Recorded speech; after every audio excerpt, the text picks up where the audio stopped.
오늘 우리에게 허락된 본문은 신약성경 요한복음 1장 9절부터 14절까지 말씀입니다. 요한복음 1장 9절부터 14절까지 말씀 봉독해 드리겠습니다. 참빛 곧 세상에 와서 각 사람에게 비추는 빛이 있었나니 그가 세상에 계셨으며 세상은 그로 말미암아 지은 바 되었을 때 세상이 그를 알지 못하였고 자기 땅에 오매 자기 백성이 영접하지 아니하였으나 영접하는 자 곧 그 이름을 믿는 자들에게는 하나님의 자녀가 되는 권세를 주셨으니 이는 혈통으로나 육종으로나 사람의 뜻으로 나지 아니하고 오직 하나님께로부터 난 자들이니라. 말씀 육신이 되어 우리 가운데 거하심에 우리가 그의 영광을 보니 아버지의 독생자의 영광이요 은혜와 진리가 충만하더라. 아멘. 하나님 아버지,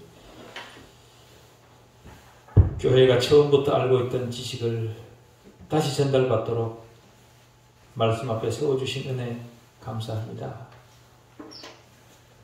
진리를 부당하게 축소하거나 확장함으로 만들어낸 새로운 가르침으로 진리를 왜곡하지 않게 해 주십시오.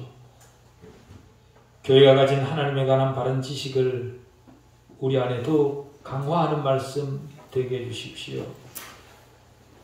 개혁된 교회는 언제나 개혁되어야 한다는 사실을 기억하여 오류를 제거하고 본래의 말씀으로 돌아간 말씀 되게 해 주십시오. 교회의 존립과 성장은 사람의 수에 달린 것이 아니라 교회에 주어진 지식을 지키는 것임을 명심하게 해 주십시오. 인문학적 감동으로 사람의 마음을 사려는 얄팍한 시도가 아니라 하나님에게도 말할 수 있는 말씀 되게 해 주시옵기를 우리 주 예수 그리스도 이름으로 기도하옵나이다. 아멘. 사람들에게 인간 역사의 가장 획기적 사건이 무엇이라고 생각하느냐 라고 묻는다면 아마도 불의 발견이 아니겠냐 혹은 바퀴의 발명이 아니겠냐 이런 식의 대답을 할 겁니다. 또 대답하는 사람들이 인문학자들이라면 헬라의 지성적 철학이나 14세기 유럽의 르네상스가 아니겠냐 그렇게 대답할지도 모르겠습니다. 또 현대인들은 원자력의 발전이나 우주여행 같은 것을 말할지도 모르겠습니다만은 사려 깊은 그리스도인이라면 그런 질문 앞에 아마도 오늘 본문을 생각할 것이라 그렇게 판단이 됩니다. 다시 말해 지극히 거룩하시고 전능하신 하나님께서 예수 그리스도를 통해 인간 역사에 들어오신 일 이것보다 더 중요한 사건이 어디 있겠냐라고 생각을 한다는 거죠. 전능하신 하나님이 인간 세계에 사람의 몸으로 오셔서 흑암에 앉은 백성들에게 구원의 빛을 주신 것 이것이 인간이 경험하는 최고의 복입니다. 인간이 하나님에게 무릎을 꿇어 복을 빌 때 하나님이 인간에게 주시는 복을 히브리어로 바라크라 그렇게 말을 하는데요. 그것은 하나님의 영광을 부어주는 것 그것을 말합니다. 바라크 그것은 하나님의 영광을 부어주는 것. 타락한 인간은 언제나 탐욕적이어서 자신이 원하는 것이 이루어지고 다른 사람보다 월등한 위치에 서게 되고 노력한 것 이상의 결과가 나오고 앓던 병이 순식간에 사라지고 교회에 많은 사람이 모이게 되고 더 좋은 환경을 누리는 것 한마디로 눈에 보이는 것의 풍요만을 복이라고 생각을 합니다마는 곰곰이 생각을 해보면 유한한 인간에게 가장 큰 복은 하나님의 영광이 부어지는 겁니다. 하나님의 영광이 부어져서 피조물의 자리를 회복하고 하나님의 생명으로 영혼을 살게 되는 것보다 더 큰 복은 없습니다. 그 복을 내가 받았다라고 인식하는 사람은요, 자신의 처지가 어떠한 상황에 놓이더라도 그 상황에 만족합니다. 왜냐하면 지금 이 자리가, 자신에게 주어진 그 자리가 하나님께서 나에게 허락하신 최상의 자리라는 믿음이 있기 때문에 그런 거죠. 바로 그런 복이 인간 세상에 왔다라고 오늘 본문이 선언합니다. 구절에서 말하는 참빛, 그 빛은요, 물리적인 빛이 아니라 하나님이신 예수 그리스도를 가리킵니다. 왜냐하면 10절이 참빛을 그가 라고 말하고 있기 때문에 그렇습니다. 다시 말해 참빛은 인격체라는 거죠. 참빛인 예수 그리스도께서 이 세상에 오신 사건보다 더 획기적이고 더 탁월한 사건은 인류 역사에 없습니다. 그 어떤 사건과 비교해도 주님의 성육신 앞에서 다른 모든 사건은 무색해집니다. 참빛, 곧 세상에 와서 각 사람에게 비추이는 빛이 있었나니. 헬라어에 참이라는 단어는 두 개가 있는데요. 하나는 알레데스라는 단어이고 또 하나는 알레디노스라는 단어입니다. 알레데스라는 단어는 거짓과 반대되는 의미에서의 참입니다. 예를 들면 진품이냐 가품이냐 그 문제를 따질 때 사용하는 단어라는 거죠. 그러나 요한이 여기서 사용하는 알레디노스라는 단어는요, 부분적인 것과 대조되는 의미에서 완전함, 온전함이라는 의미의 참입니다. 인간의 구원에 희미한 어떤 문제, 희미한 무엇인가를 제공하는 정도가 아니라 인간을 하나님과 온전히 화목하게 할 수 있는 완전한 존재, 유일한 존재, 그 자체로 충분한 존재라는 의미의 참, 그런 뜻으로 요한이 알레디노스라는 단어를 사용한 겁니다. 그분이 누구입니까? 완전하시고 우리 구원을 위해 완전하시고 유일하시고 그 자체로 충분하신 분, 그분이 누구입니까? 예수 그리스도시죠. 우리 구원을 위해 다른 무엇인가로 보충해야 될 이유가 전혀 없는 온전한 빛, 예수 그리스도입니다. 물론 세상에서 발견된 것 중에 사람들에게 부분적 빛이 되어주는 것들도 있습니다. 예를 들면 사람의 문명을 획기적으로 바꿔놓은 탁월한 발명이나 법률이나 인문학이나 원자력 이런 것들도 인간 역사에 굉장한 유익을 가져다 주었습니다만은 그런 것은 이 땅에서 유익한 것들이어서 굉장히 부분적이고 제한적인 것들입니다. 그렇기 때문에 그런 것만 따라가게 되면 인간이 목표하는 궁극적 지점에는 도달할 수가 없게 됩니다. 그런데도 많은 사람들은 부분적인 것들을 참빛으로 오인해서 따라가죠. 우리가 경험한 바와 같이 그런 것들은 잠시 잠깐의 풍요를 제공해 줄 수는 있지만 영원한 것들은 아닙니다.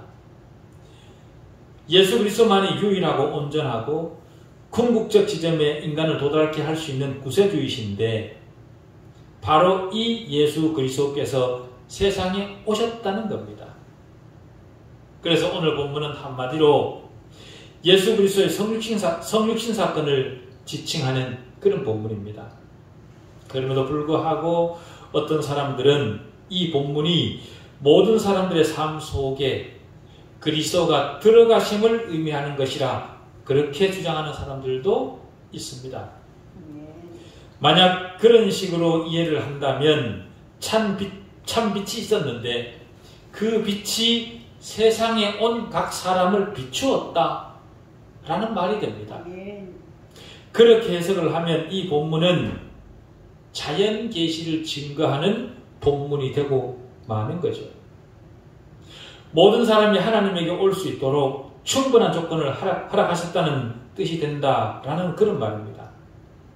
다시 말해 각 사람이 세상에 왔을 때 각 사람을 비추어주는 내적 빛이 있다라는 그런 뜻이 됩니다만은 요한은 다른 곳에서도요, 세상에 와서라는 말을 사람이 태어나는 것에 적용한 적이 없습니다.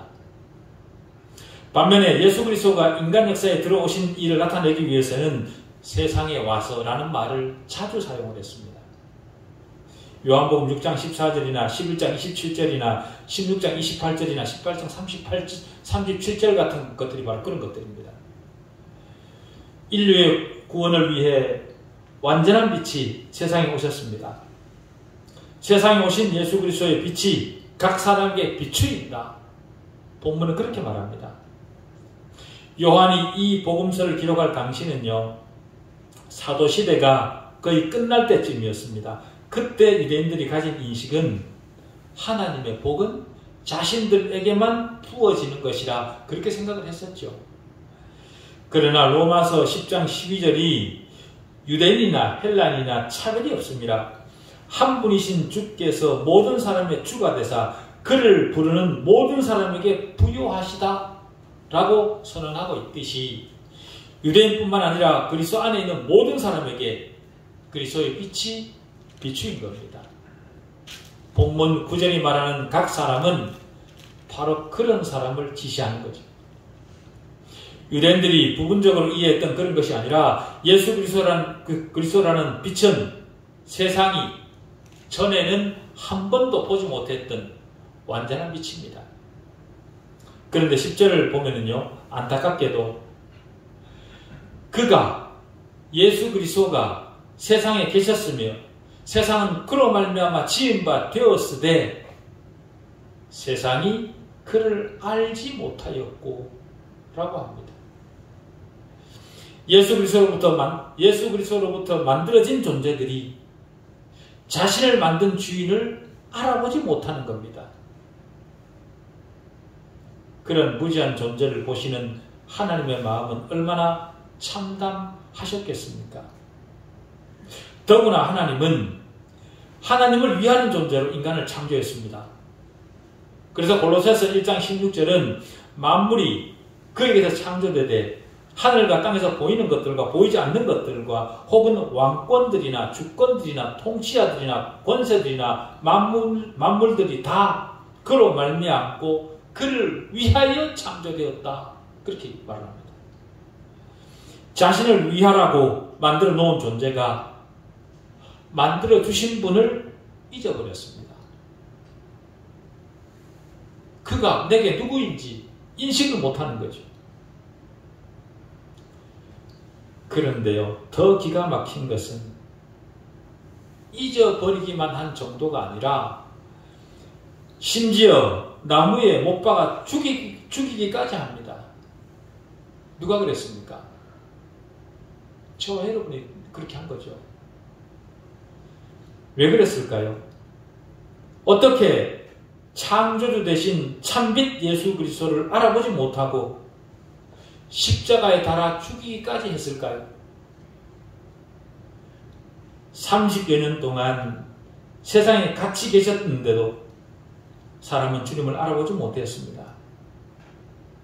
이 사실은 인간의 타락의 정도가 얼마나 큰 것인가를 단적으로 보여주는 거죠. 타락한 인간은 주님을 원치 않았습니다. 타락한 인간은 자신의 추악함을 깨닫지 못하고 자신이 스스로 비치기를 원했습니다. 그런 인간에게 참빛이 나타나자 본능적으로 거부하는 겁니다. 어둠은 본능적으로 빛을 싫어하고 거부합니다. 빛에 대해 알아보려는 시도조차 하지 않으니 올바른 인식을 하지 못하는 거죠. 인간이 참빛을 본능적으로 거부하는 이유는요, 자신의 생각과 판단과 지금 누리고 있는 환경이 방해받고 싶지 않기 때문입니다. 주님이 태어나시고 난 뒤 동방박사들이 주님을 찬양한다는 소식을 들은 헤롯은 베들레헴의 어린 남자아이들을 다 죽이라고 명령을 합니다. 왜 그랬습니까? 주님의 오심은 지금 자신이 누리고 있는 왕의 자리가 위협받을 수 있다는 불안감 때문에, 그런 생각 때문에 자신의 자리를 노리는 경쟁자를 제거해야 되겠다, 그렇게 생각을 했던 거죠. 그가 누구인지 오신 예수 그리스도가 동방박사들이 찬양하는 그가 누구인지 알아보려고 시도조차 하지 않고 자신이 지금 누리고 있는 환경이 위협받지 않도록 선제적으로 대응하는 겁니다. 인간의 이러함을 아는 요한은요, 니고데모와의 대화 중에 이렇게 말을 합니다. 그 정죄는 이것이니 곧 빛이 세상에 왔을 때 사람들이 자기 행위가 악함으로 빛보다 어둠을 더 사랑한 것입니다. 악을 행하는 자마다 빛을 미워하여 빛으로 오지 아니하나니 이는 그 행위가 드러날까 함이요. 주님은 세상의 빛입니다. 주님이 세상에 오셨을 때 주님의 빛은 사람들의 어두움을 향해 비추었고 사람이 앉은 흑암이 어떠한 것인가를 여지없이 드러내셨습니다. 자신의 더러움이 드러나자 부끄러워하고 반성하는 것이 아니라 오히려 주님을 미워했고 주님을 받아들이지 않았던 겁니다. 이처럼요, 시대를 불문하고 자신의 수준보다 과분한 대우를 원하는 것이 인간입니다. 가장 비열한 존재이면서 가장 높임 받기를 원하는 것이 인간입니다. 자신의 모순됨을 감추려는 시도가 어두운 그늘을 만들고 죄를 생산합니다. 그런 인간은 자신에게 비춰지는 빛을 무조건 반대부터 하고 보는 거죠. 인간은 자신의 죄를 본능적으로 사랑합니다. 그래서 죄를 짓지 말라고 말하는 주님을 싫어했던 거죠. 현대도 마찬가지입니다. 그래서 예레미야 선지자는 만물보다 거짓되고 심히 부패한 것은 마음이라 그렇게 말을 했고요. 사도 바울은 고린도전서 2장 14절에서 육에 속한 사람은 하나님의 성령의 일들을 받지 아니하나니 이는 그것들이 그에게는 어리석게 보이며 또 그는 그것들을 알 수도 없나니 그러한 일은 영적으로 분별되기 때문이라 그렇게 말을 했습니다. 영적으로 분별력을 상실한 인간의 현실을 본문 11절은요, 자기 땅에 오매 자기 백성이 영접하지 아니하였다, 그런 말로 표현하고 있습니다. 인간이 얼마나 타락하고 부패했으면 자기를 만든 주인조차 알아보지 못하는 것일까요? 자신의 주인을 알아보지 못한 것은 인간의 무지가 만들어낸 비극이 아닙니다. 자신의 주인을 알면서도 의도적으로 외면하고 무시하고 심지어는 죽이기까지 하는 그것이 바로 인간의 현실입니다. 이 사실에 대한 정확한 비유가 마태복음 21장에 있죠. 포도원 농부의 비유라는 것인데요.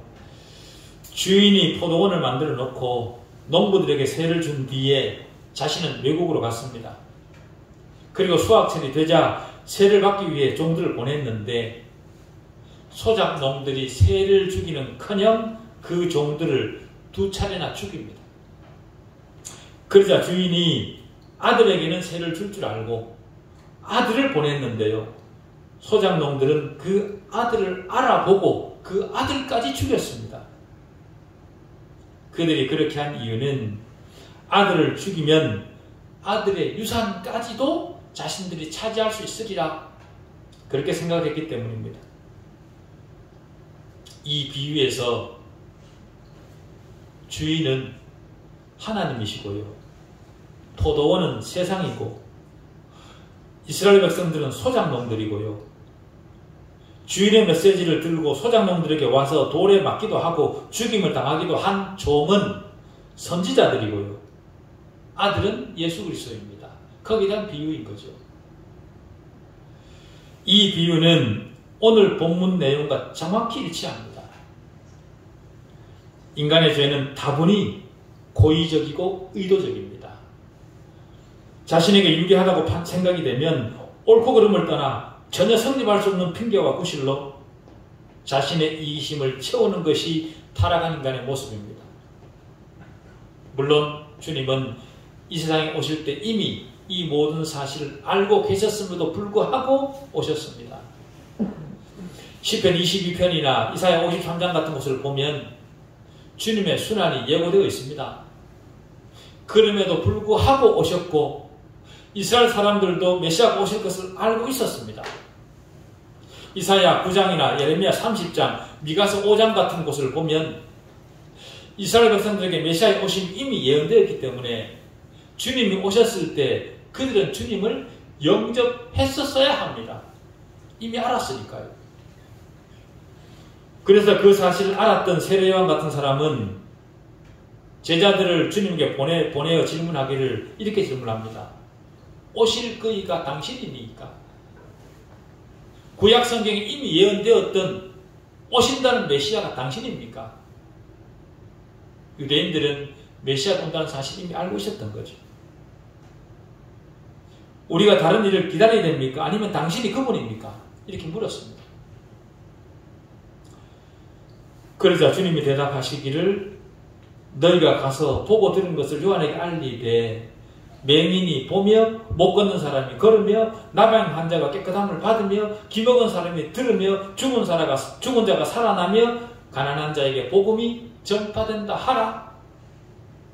그렇게 요한의 제자들에게 말을 합니다. 다른 말로 해서 너희는 내가 성경을 이루고 있는지 그렇지 않은지를 보고 판단해라 그 말이죠. 내가 성경의 말을 이루고 있다면 내가 누구인지를 니네들이 알아볼 거 아니냐라는 겁니다. 구약 선지자를 통해 이미 예고되었던 그것들이 현실이 되고 있는 장면을 직접 눈으로 보았기 때문에 그들은 주님을 거절할 명분이 없었습니다. 그런데도 그들은 주님을 배척했던 거죠. 주님을 배척하는 그들에게 주님은 이루 형언할 수 없는 선언을 하십니다. 뭐라고 선언하느냐 하면 영접하는 자, 곧 그 이름을 믿는 자들에게는 하나님의 자녀가 되는 권세를 주셨으니 이는 혈통으로나 육정으로나 사람의 뜻으로 나지 아니하고 오직 하나님께로부터 난 자들이니라. 자신을 배척하는 자들, 그들에게 똑같이 보복하는 마음으로 갚아줘도 시원치 않을 텐데 그런 자들에게 이런 엄청난 선언을 하십니다. 인간은 의도적으로 하나님을 거절했습니다만은 하나님은 그런 인간에게 그리스도를 보내셔서 참빛을 알게 하십니다. 인간으로 하여금 참빛을 보도록 하는 것은 인간의 혈통이나 육정이나 사람의 뜻이 아니라 오직 하나님의 선택과 은혜로 말미암습니다. 그러나 유대인들은 아브라함 혈통인 자신들에게만 해당되는 구원이라 그렇게 믿었었죠. 그러나 그들의 생각은 여지없이 거절당했습니다. 그런데도 지금도 여전히 믿음의 가문을 자랑합니다. 이 시대에 그렇습니다. 구원은 전적으로 은혜로 말미암는 것이지 육적 행위나 혈통, 사람의 생각 같은 것은 아무런 소용이 없습니다. 육체적 행위라는 것은요, 몸으로 하는 행동을 말하는 것이 아니라 성령을 거스르는 모든 세상적 논리와 욕심들, 그것들을 말하는 겁니다. 그런 모든 것은 인간 이기심의 발로이지 하나님과 무관한 것들이라. 그래서 사도 바울은 빌립보서 3장 5절 이하에서 이렇게 말을 합니다. 나는 8일 만에 할례를 받고 이스라엘의 민족이요 베냐민 지파요 히브리인 중에 히브리인이요 율법으로는 바리새인이요 열심으로는 교회를 박해하고 율법에 의로는 흠이 없는 자라. 그러나 무엇이든지 내게 유익하던 것을 내가 그리스도를 위하여 다 해로 여길 뿐더러 또한 모든 것을 해로 여김은 내 주 그리스도 예수를 아는 지식이 가장 보상하기 때문이라. 내가 그를 위하여 모든 것을 잃어버리고 배설물로 여김은 그리스도를 얻고 그 안에서 발견되려 함이니 내가 가진 의는 율법에서 난 것이 아니요 오직 그리스도를 믿음으로 말미암은 것이니 곧 믿음으로 하나님께로부터 난 의라. 그렇게 말합니다. 그리고 오늘 본문에 보면 9절에 보면 사람의 뜻이라는 말이 있는데요. 이 사람의 뜻이라는 말은요, 사람의 능력, 사람의 힘을 말하는 겁니다. 사람의 능력이 아무리 탁월하다고 하더라도 그런 것으로는 절대로 불가능한 것이 구원이라. 요한이 그렇게 말하고 있는 거죠. 그렇습니다. 구원은 사람의 논리로 설명될 수 없는 예수 그리스도의 신비를 통과한 어떤 것입니다. 그래서 사도 바울은 로마서 9장 14절 이하에서 그런즉 우리가 무슨 말을 하리요? 하나님께 불의가 있느냐? 그럴 수 없느니라. 모세에게 이르시되 내가 긍휼히 여길 자를 긍휼히 여기고 불쌍히 여길 자를 불쌍히 여기리라 하셨으니 그런즉 원하는 자로 말미암음도 아니요 다른 박질하는 자로 말미암음도 아니요 오직 긍휼히 여기시는 하나님으로 말미암음이니라. 그렇게 말합니다. 아무리 구원을 받고 싶다고 원하고 날뛰고 난리를 친다고 하더라도 될 일이 아니라 하나님의 긍휼을 입은 자라야 하나님의 구원의 은혜 안에 포함될 수 있다라는 거죠. 하나님의 일방적 은총으로 구원해 주실 뿐만 아니라 하나님께서 주시는 은총을 받아들여 믿는 자들에게는 하나님의 아들이 되는 권세를 주신다. 그렇게까지 말을 합니다. 권세라는 단어는 여러 가지 뜻을 가졌지만 오늘 본문에 사용된 의미는요, 신분의 변화로 인한 권위를 뜻합니다. 예수 그리스도를 영접하는 자들에게는 하나님의 자녀라는 권위를 부여해 주신다라는 거죠. 권위를 부여받되 조건이 있습니다. 즉 영접해야 됩니다. 영접한다는 것은 가시적이고 물리적 어떤 것을 내 안으로 맞이해 드린다 그런 뜻이 아니고요. 영접한다 그 말은 믿는다라는 말입니다. 믿어야만 하나님의 자녀가 되는 그런 권세를 허락받는다라는 거죠. 그런데 여기서 많은 사람들이 착각을 하는 것이 있습니다. 다시 말해 내가 믿어야 주시는 구원이 아니냐 이렇게 얘기를 하는 거죠. 내가 영접해야 된다는 겁니다. 다시 말해 구원은 하나님의 일방적 은총이라고 말해놓고 여기서는 믿음은 내가 믿었다라는 그런 내 공로를 동원해야만 구원을 주신다는 그런 거 아니냐. 그렇다면 하나님의 일방적 은총이라는 말과 내가 믿어야 된다는 것 사이에 충돌이 일어나지 않느냐. 그렇게 말을 하는 사람들이 있습니다. 내가 믿어야 된다는 것은 모순이 아니냐라는 거죠. 그렇지만요, 우리가 믿어지는 것조차도 하나님이 우리에게 주신 믿음이 있기 때문에 일어난 일입니다. 다시 말해 하나님께서 우리 안에 믿음을 넣어주셨기 때문에 우리 안에서 믿어지는 믿음이 생기는 겁니다. 그렇기 때문에 구원의 은혜를 받아들이는 것을 우리는 우리의 공로라 그렇게 말할 수 없습니다. 하나님께서 주신 믿음이 있는 자들은 불가항력적으로 믿음 앞으로 나아가도록 되어 있습니다.